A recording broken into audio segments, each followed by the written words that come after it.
در شهر الادای اسرائیل حمله تروریستی صادر گردید. بر اثر حادثه 3 نفر جان باخته، 4 تن دیگر جراحت برداشت. طبیبان وضع سلامتی 2 تن از زخم برداشتگان را وزنین ارزیابی میکنند. بنا به معلومات رسانه‌های خبری محلی، اشخاصی نامعلوم با کرد و تبر مسلح به راهگذران حمله کردند. همه نفران فافتیده از 40 ساله بالا گفته میشوند. حملگران پس از حمله از جای حادثه فرار نمودند. عین زمان در شهر امنیت پرزور کرده شده. گمانبران مورد پیگرد نهادهای مربوطه قرار دارند.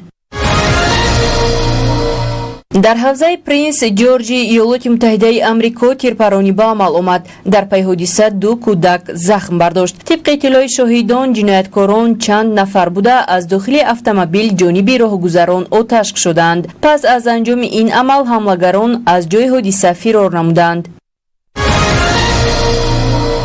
در شویتساریا از کارخانه 3 ساله نسپرسو 500 کیلوگرم مواد مخدر نوعی کوکائین دریافت و مصادره شد. مواد مرگاور در بارخوطه‌های قهوه جایسازی شده بودند. طور اطلاع داده می شود این مقدار مواد مخدر با 5 کانتینر از برزیل به اینجا آورده شده است که مبلغ عمومی آن در بازار سیاه تقریبا 51 میلیون دلار را تشکیل می دهد. عاید به این حادثه پروکراتور شویتساریا تفتیشات می برد. در میدان وندام مرکز پایتخت فرانسه شهر پاریس یک مغازه جواهرات مربوط به شرکت شانل غارت کرده شد. مرکز سودای مذکور به فروش ساعت و دیگر جواهرات قیمت‌بها مشغول است. حمله از جانب 4 نفر سلاح به دست که در روی نقاب داشتند صادر کرده شده است. غارتگران توسط موتورسیکل و اسکوتر از جای حادثه فرار کردند. در میدان وندام پاریس مرکزهای سودای جواهرات و مهمانخانه 5 ستاره‌دار ریتز جایگیر میباشند. در شتات اوکلاهوما ایالات متحده آمریکا یکباره چند گردباد شدید به عمل آمده باعث خراب گردیدن بناهای استخامتی و معموری گردید. آفت طبیعی زیاده از 14,000 ساکن شتات را از استفاده نیروی برق محروم کرد. از روی معلومات شاهدان، گردباد چند بنای استخامتی و مرکزهای معموری را خراب نموده است. با مقصد پیشگیری از حادثه‌های ناخوش، ساکنان چند منطقه عاجلا به جایهای امن تحویل داده شدند. در ولایت تیومن فدراسیای روسیه سوختار بیش از 1000 به عمل آمد. سوختار علاقه ده‌ها گکتار جنگلزار را به کام خود کشید. وزش شمال و هوای خشک به ادامه پهن نمودن سوختار مساعدت میکند. از دود غلیظ سوختار ساکنان منطقه های اهالی نشین اذیت میکشند.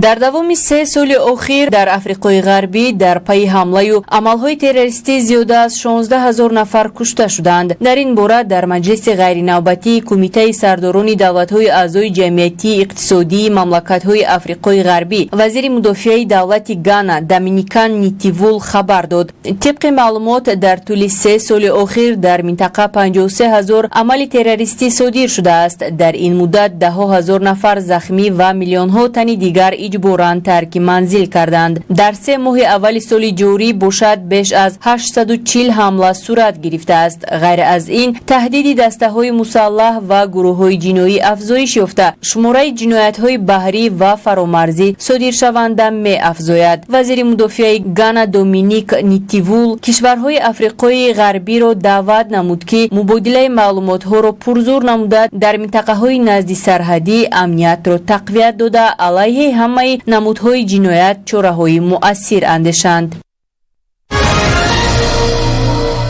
در قسم شمالی جمهوری مردمی چین باز حادثه فروروی بنا به عمل آمد. این نوبت حادثه در شهر زینجون رخ داده است. بر اثر حادثه چند نفر در زیر خرابه‌های بنا درماندند. عین زمان در جای حادثه نجات دهندگان و دیگر نهادهای مربوطه فعالیت می‌برند. در ارژانتین 8 حالت احتمال سرایابی کودکان با هپاتیت پیدایشش نامعلوم از جانب طبیبان تحقیق کرده می شود. در این باره از وزارت تندرستی کشور خبر دادند. عین زمان کودکان تشخیص کرده شده تفتیشات اپیدمیولوژی گذرانده می شود. تا آن دمی که هپاتیت پیدایشش نامعلوم تصدیق نشود حادثه ها به هم علاقمند نیستند، یعنی این خروج نیست. وابسته به این وزارت تندرستی یک گروه کاری бо мақсади ошкор ва пешгирӣ аз он таъсис дод. Ба ҳолати 1 майи соли ҷорӣ дар саросари ҷаҳон 228 ҳолати гирифторшавӣ ба ин беморӣ ба қайд гирифта шудааст. олимон иброз медоранд ки сабаби зардпарвин метавонад аденовирус дар заминаи сирояти COVID-19 бошад.